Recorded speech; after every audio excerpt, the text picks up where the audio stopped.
Bismillahirrahmanirrahim. Assalamualaikum warahmatullahi wabarakatuh.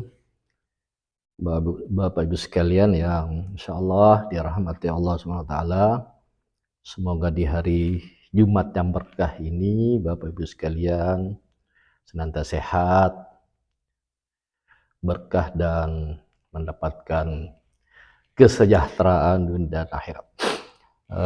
Bertepatan dengan Jumat berkah ini juga, yaitu tanggal 22 Desember 2023, kita memperingati Hari Ibu Nasional. Untuk itu, mari bersama-sama kita merenung sejenak, mengenang jasa-jasa ibu kita, termasuk jasa ayah kita, kedua orang tua kita yang telah menjadi penyebab kehadiran kita di dunia ini. Salah seorang sahabat Nabi Muhammad SAW pernah bertanya kepada Rasulullah, kepada siapa saya harus berbuat baik. Nabi mengatakan kepada ibumu, ibumu, dan ibumu. 3 kali diulangi, baru kemudian kepada ayahmu. Nah, Bapak Ibu sekalian, alhamdulillah di video sebelumnya kita telah menyinggung sedikit itu tentang pengenalan ISO IEC 17025 tahun 2017. Kalau di video sebelumnya kita masih berbicara aspek-aspek makro daripada ISO 17025, di video saat ini juga kita masih berbicara aspek-aspek makronya. Yang sebelumnya kita sedikit menyinggung tentang apa itu ISO dan apa saja yang telah dikonsensuskan, kemudian bagaimana membuktikan kompetensi ISO 17025 di hadapan tim asesor dari KAN. Nah, kemarin kita bahas bahwa ISO adalah organisasi internasional untuk menyusun suatu standar berdasarkan forum konsensus yang bersifat volunteer. Volunteer itu maknanya adalah sukarela, bukan mandatori atau bukan wajib. Nah, tapi ada pertanyaan fundamental. Kenapa kok sekarang seakan-akan terjadi suatu transformasi dari volunteer, sukarela menjadi mandatori, wajib. Nah, kita harus memahami ini dengan baik, sebab konsensus yang telah ditetapkan sejak awal di Jenewa atau di Swiss, pusatnya ISO, itu tetap bersifat volunteer, sukarela.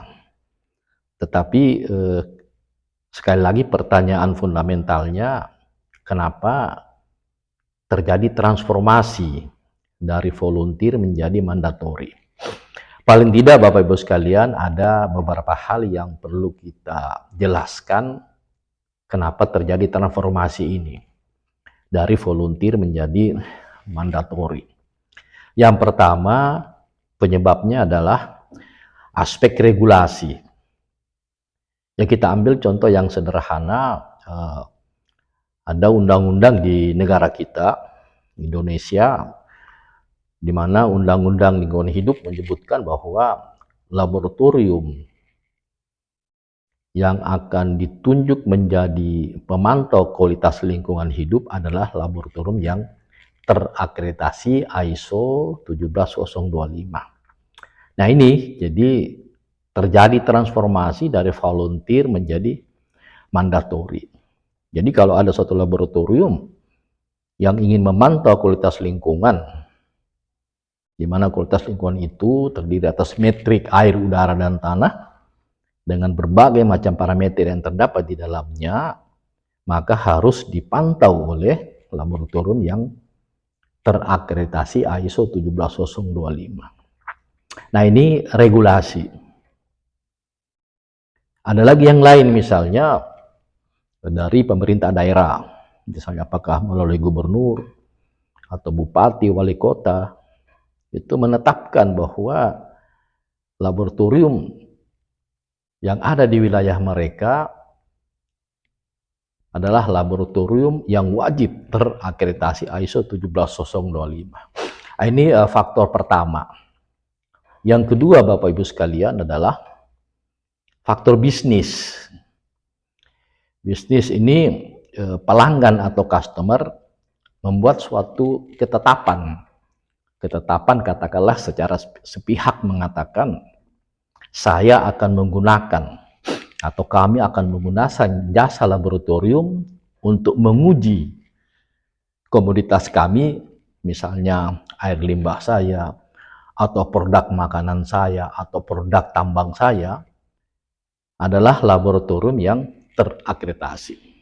Ini aspek bisnis. Jadi saya akan menguji sampel saya di laboratorium yang telah terakreditasi ISO 17025.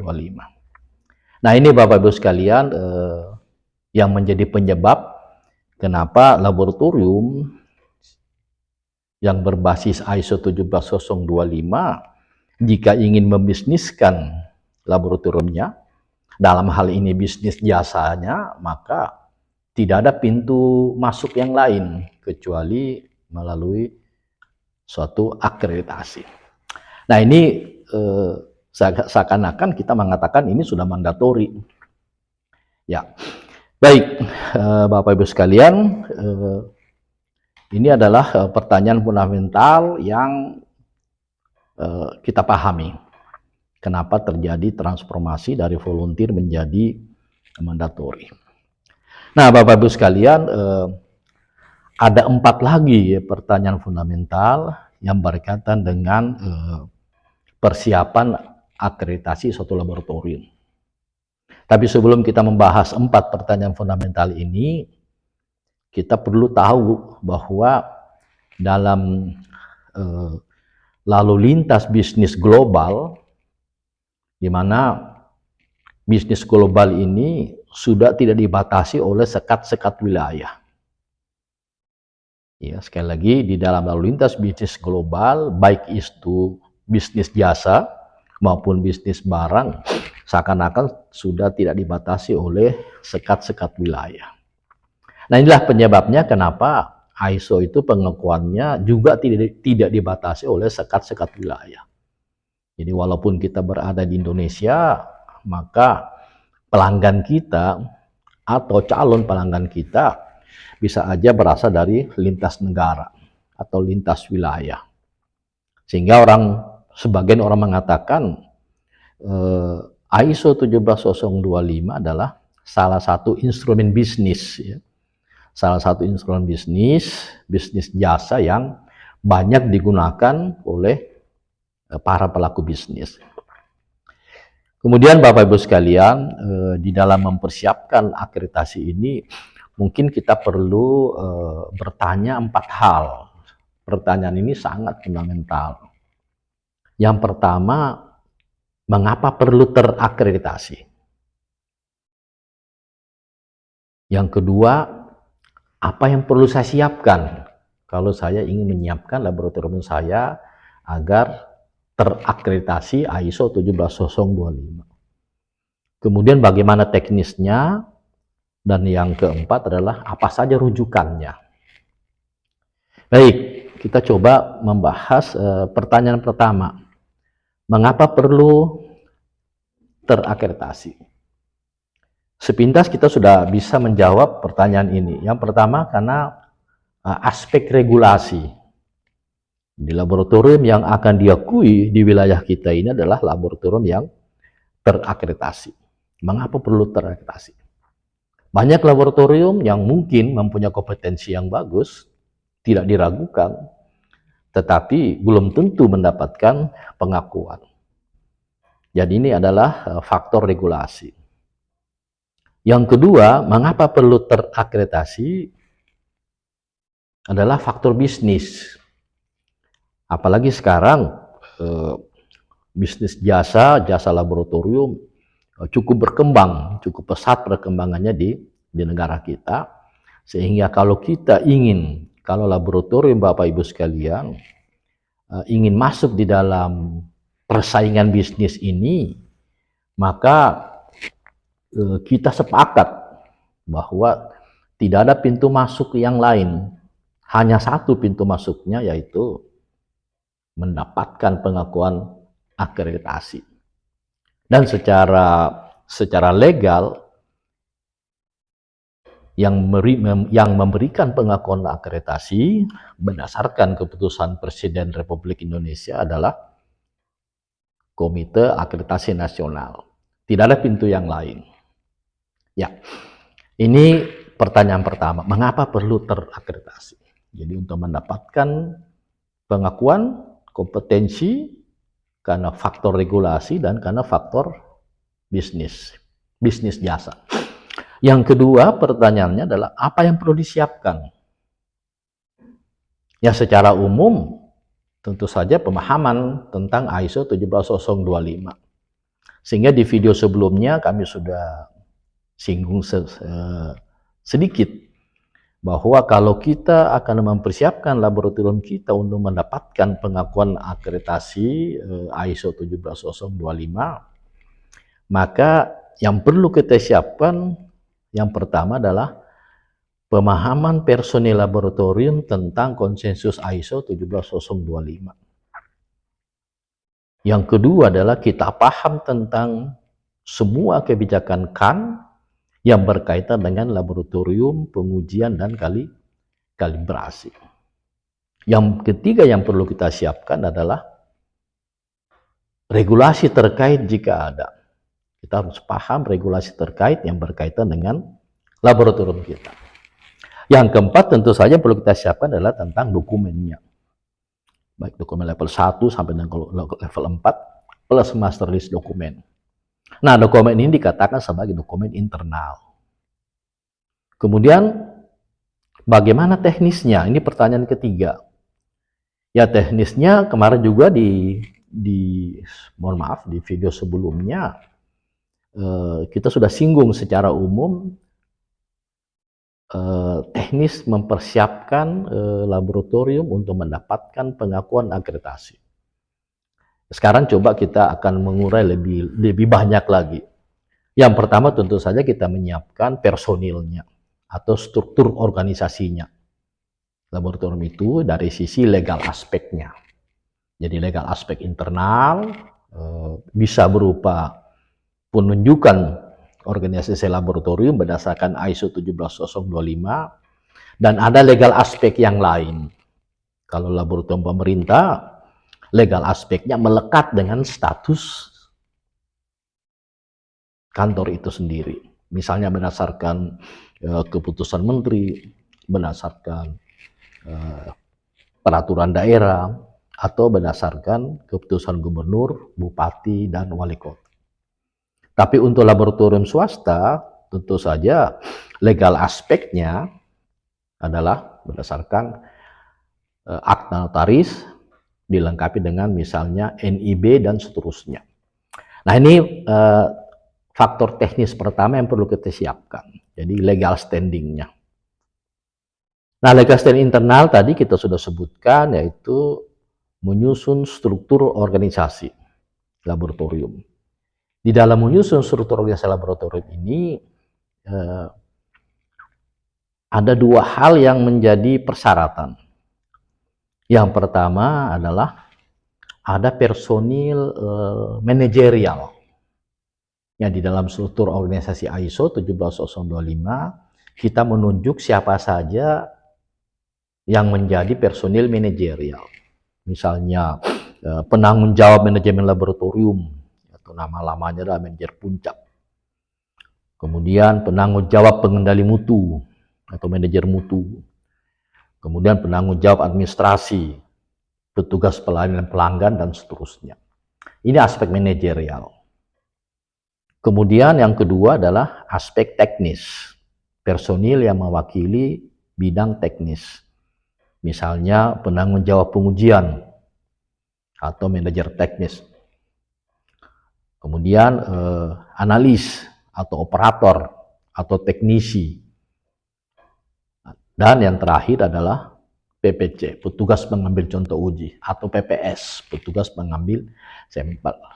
Nah, jika dua persyaratan ini sudah terpenuhi, maka tinggal kita buatkan legalitasnya. Dibuatkan SK-nya, baik SK internal maupun SK eksternal yang berada secara struktural di atasnya. Nah, jadi ada personel manajerial, ada personel teknis. Nah, yang ketiga yang perlu kita siapkan aspek teknisnya adalah Bapak Ibu sekalian, menentukan ruang lingkup. Ruang lingkup apa yang akan kita akreditasikan atau akan kita daftarkan ke Komite Akreditasi Nasional. Nah, ruang lingkup ini Bapak-Ibu sekalian ada dua variabel. Variabel pertama adalah metrik sampel dan yang kedua variabelnya adalah parameter. Nah, baik variabel pertama metrik sampel atau variabel kedua parameter, keduanya bersifat spesifik. Misalnya metrik sampelnya adalah air. Ini belum spesifik. Harus kita pertegas air limbah, air minum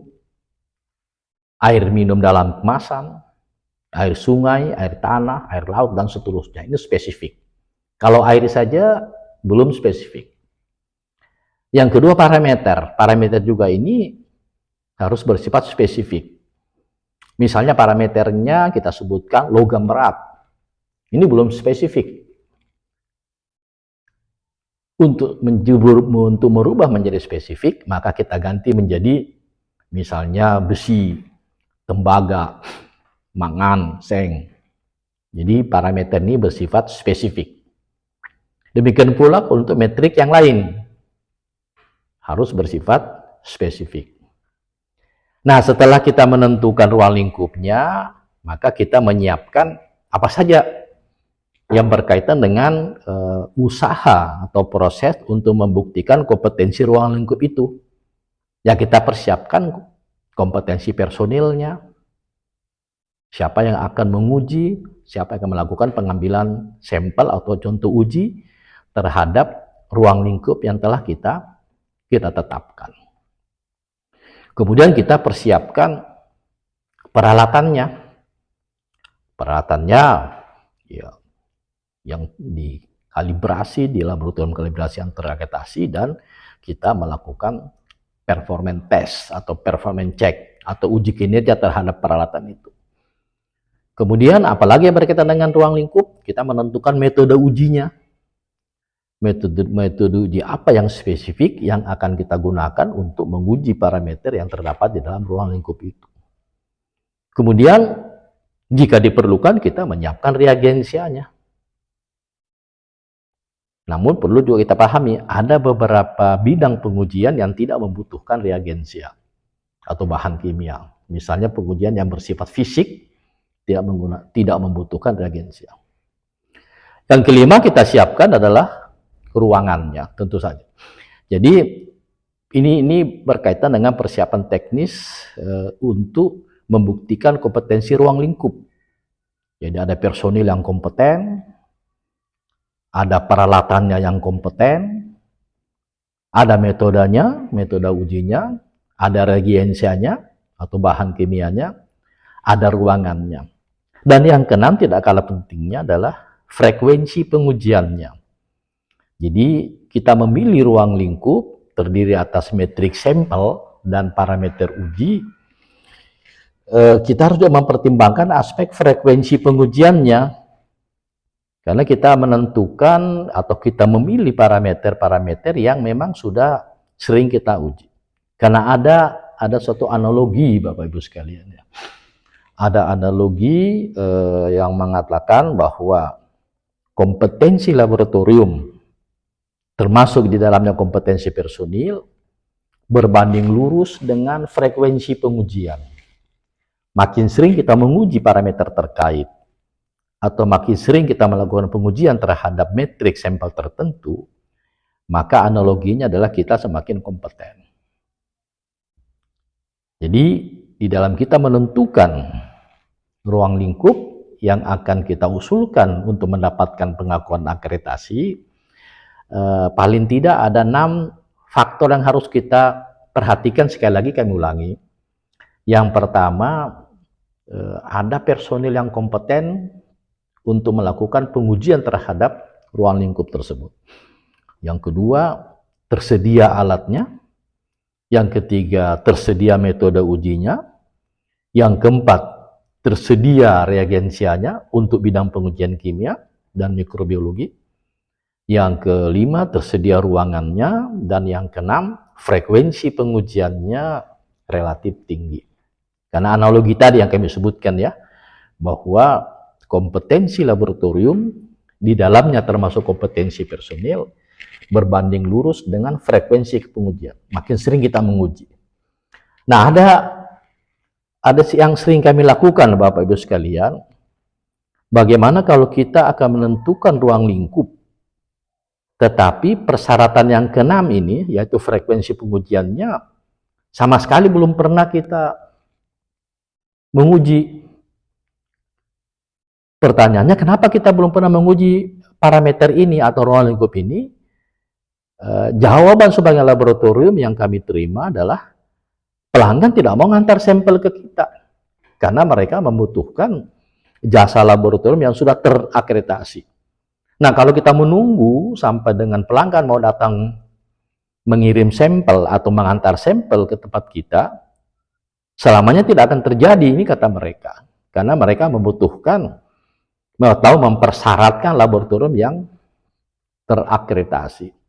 Nah, dalam hal ini, untuk menghidupkan kompetensi laboratorium, yang sering kami lakukan adalah kita melakukan atau membuat namanya sampel kontrol.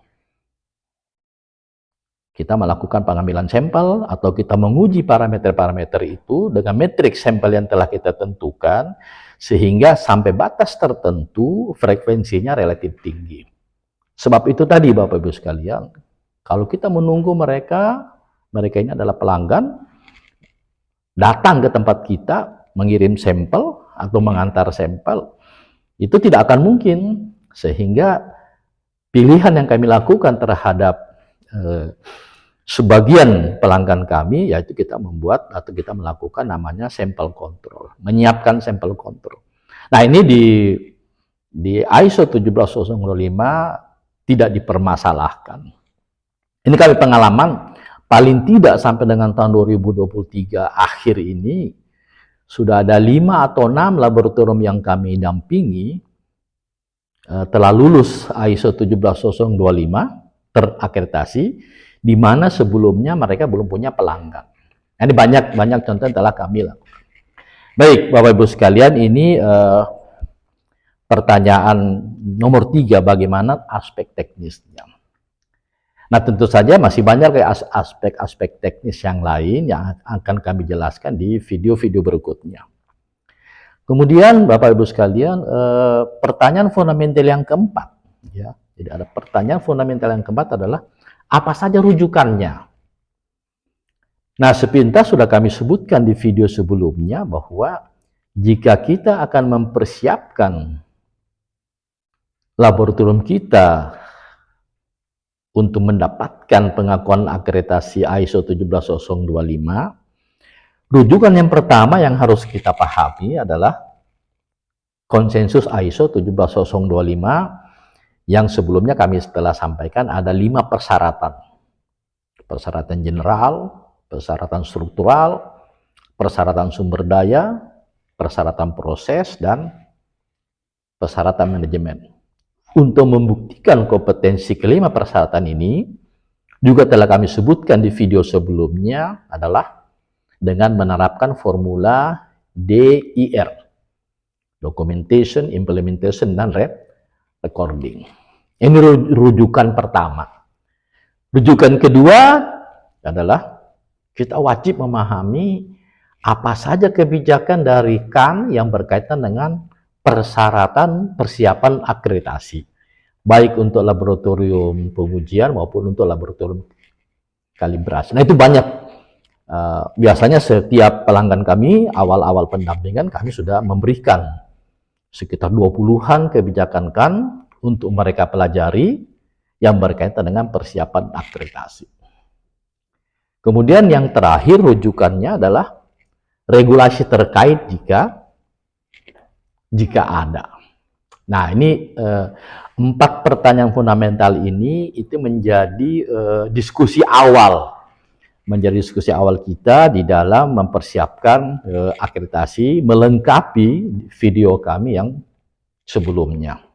Jadi kami ulangi bahwa di dalam mempersiapkan laboratorium untuk mendapatkan pengakuan akreditasi ada 4 pertanyaan fundamental yang menurut kami wajib dipahami oleh semua personel laboratorium.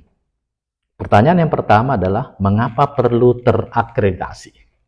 Jadi kita tahu tujuannya apa sebabnya kita mempersiapkan akreditasi ini. Yang kedua, apa yang perlu disiapkan? Kemudian yang ketiga, bagaimana teknisnya? Yang keempat, apa saja rujukannya?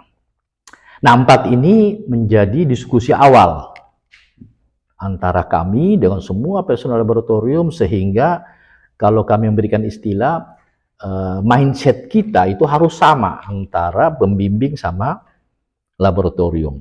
Kenapa Bapak Ibu sekalian ini perlu? Karena ada hal yang sangat fundamental yang wajib kita sepakati. Yaitu apa? Di dalam mempersiapkan akreditasi laboratorium, kita wajib tahu apa yang mau kita kerjakan. Ya, jadi sekali lagi ini pertanyaan fundamental yang harus kita diskusikan dengan semua personel laboratorium. Jadi kita tahu apa yang akan kita kerjakan sehingga kita tidak salah arah. Ya, sebagaimana beberapa ada quotes yang kami ambil dari sumber yang lain. Quotes ini mengatakan, jika Anda mengetahui jalan menuju tujuan, maka Anda tidak akan tersesat. Ini quotes dari para pakar mengatakan, sekali lagi, jika Anda mengetahui jalan menuju tujuan, maka Anda tidak akan tersesat. Sehingga Bapak Ibu sekalian, di dalam persiapan akreditasi ini, supaya kita tidak salah arah, tidak salah langkah, atau bahasa kasarnya kita tidak tersesat, maka kita harus tahu apa yang mau kita siapkan. Ini fundamental. Kenapa? Karena Bapak Ibu sekalian,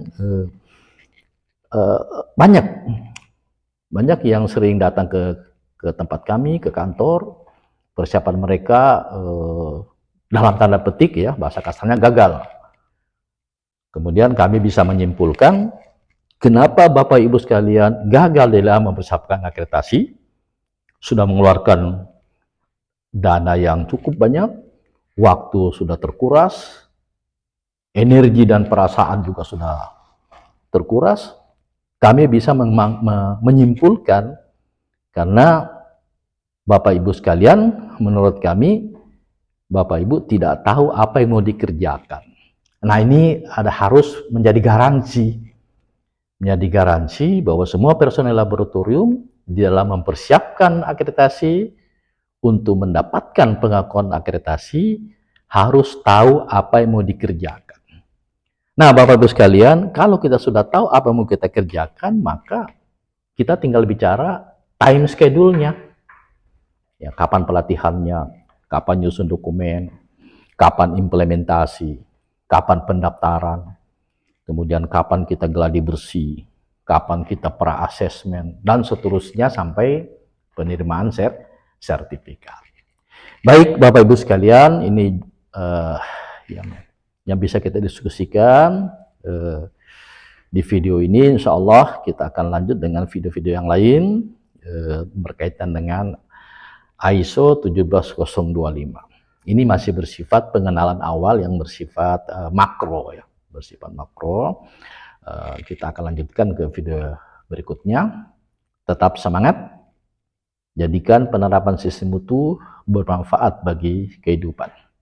Terima kasih, mohon maaf atas segala kekeliruan. Assalamualaikum warahmatullahi wabarakatuh.